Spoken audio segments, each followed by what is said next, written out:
Me? No, why? Tell him he's off. I'm off.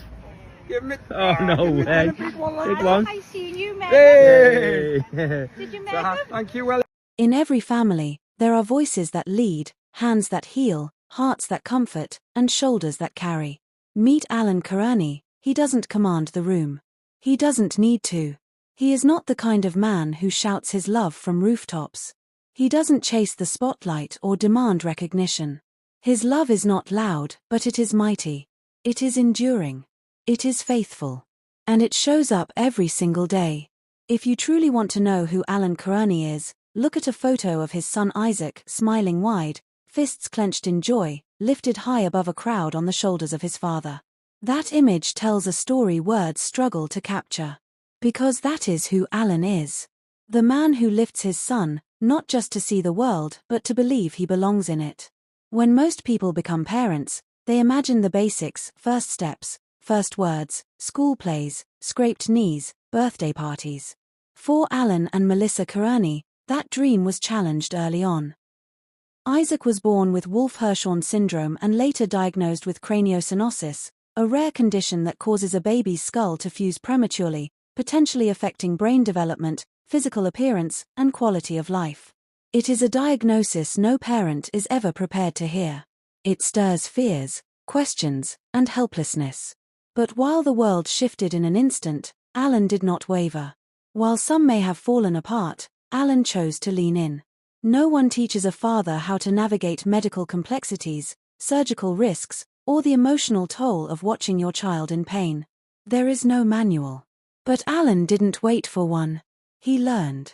He listened. He became what Isaac needed. Not with drama. Not with self-pity. But with fierce, quiet courage. He was the one behind every hospital door. The one who stayed awake at 3 a.m. just to hear the sound of Isaac's breathing. The one who sat in silence next to his wife when there were no words to offer comfort, just presence. In those early days, when the Kearney family was still finding its footing in a new and unexpected reality, Alan became their compass. A child like Isaac doesn't just need love, he needs someone who is unbreakable. He needs strength wrapped in gentleness. He needs a protector, a believer, a guardian of joy. That is who Alan became. It's easy to overlook the emotional labor carried by fathers like him. It doesn't often show up in photographs. It doesn't go viral.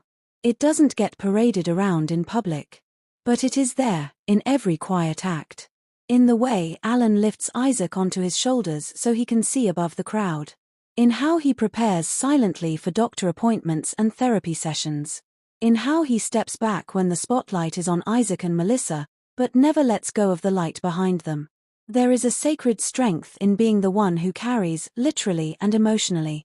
Alan carries Isaac. Alan carries the questions no child should have to ask. Alan carries the sleepless nights, the hopes for the future, the invisible burdens. And yet, he does it with peace. He never complains. He never seeks sympathy. He simply chooses love over everything, again and again. There's a difference between being there and being present. Alan is never just there, he is fully, deeply present. He's there when Isaac's smile lights up a room. He's there when Isaac struggles with his condition. He's there when the days are hard and long and unpredictable. Alan's gift is not just in his physical strength, but in the emotional constancy he brings. No matter what's happening around him, he is the steady hand on the ship's wheel. The calming force in the middle of the storm. He does not lead with noise. He leads with trust. His family knows, without a doubt, that if Alan is with them, they are safe. That kind of presence is rare. And it is precious. The photograph of Isaac on Alan's shoulders is more than just a sweet moment. It is symbolic. Isaac, diagnosed with a rare cranial condition, has had to fight to be seen, to be understood, to live joyfully in a world that doesn't always understand differences. But when Alan lifts Isaac, something remarkable happens. He is not just helping him see. He is helping the world see Isaac. He lifts him physically, but also lifts his spirit, his confidence, and his rightful place in the world. That image is not just a dad giving his child a better view, it's a father saying to his son, "You deserve to be up here. You deserve to be seen. You deserve to rise." And that, perhaps, is the greatest kind of fatherhood, one that tells a child not just who they are, but what they can be.